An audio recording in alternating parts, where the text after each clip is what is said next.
Larry, can we go right back to the beginning? You've talked about this before, but perhaps not on RTE that often. You actually formed the band, right? Mm. And you pinned the notice on the school notice board.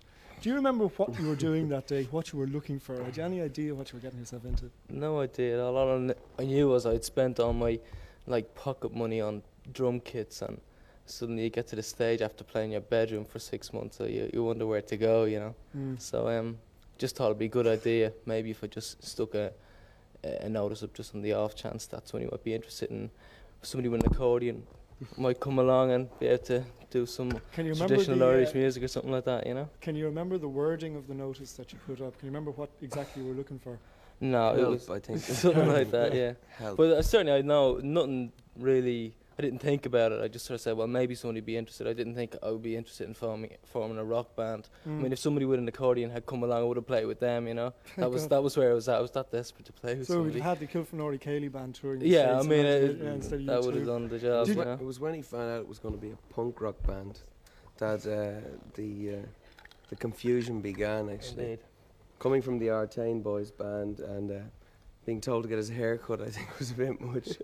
Did you know the other guys, Larry, when you pinned that up at the time? No, I'd heard of this fella called Paul Hewson. Like, he was fairly notorious. That's that if I remember beside correctly. Mildly, mildly. And then there was Adam, because Adam was a new boy in town, and he used to wear this fantastic Afghan coat.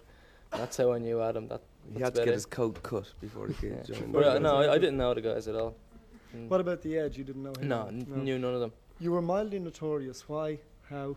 I've no idea. I mean, but I mean, I was a bigger boy, wasn't I? I mean, I was 16 and he was only 14, so I mean, any 16-year-old's notorious to a 14-year-old. Right. You know what I mean? Right. What were the early days like? I mean, can you remember the first the rehearsal and stuff like that? Oh, It's like that Monty Python routine, you know. Well, if we were lucky now. Yeah, try telling that to the I young can remember people scutting home and stuff like that, you know, in the back of lorries from Mount Temple.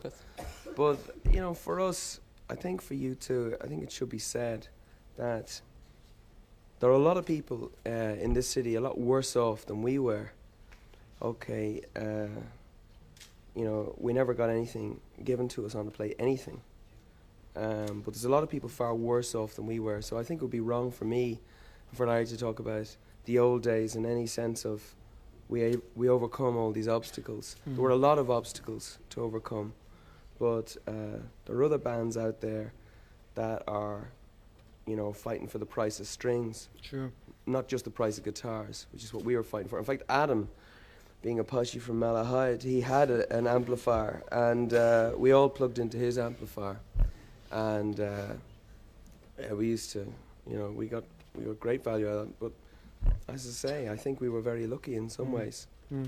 Larry, had you any idea early on when the band started playing together and rehearsing, had you an idea of the U2 sound that we now know? No. Was that what actually were you doing then? What did you think the music would be Just like? totally directionless. I mean, it's the old cliche, we were going nowhere, and we started to go nowhere together. That was basically it. We never ever sat down and thought about, wow, this would be a great sound. I mean, we were basically influenced by things like seeing the Pistols or Clash or even the Jam on Top of the Pops, just saying, wow, this is something new. So we would just come out of like the whole hippy dippy thing into the new wave as such.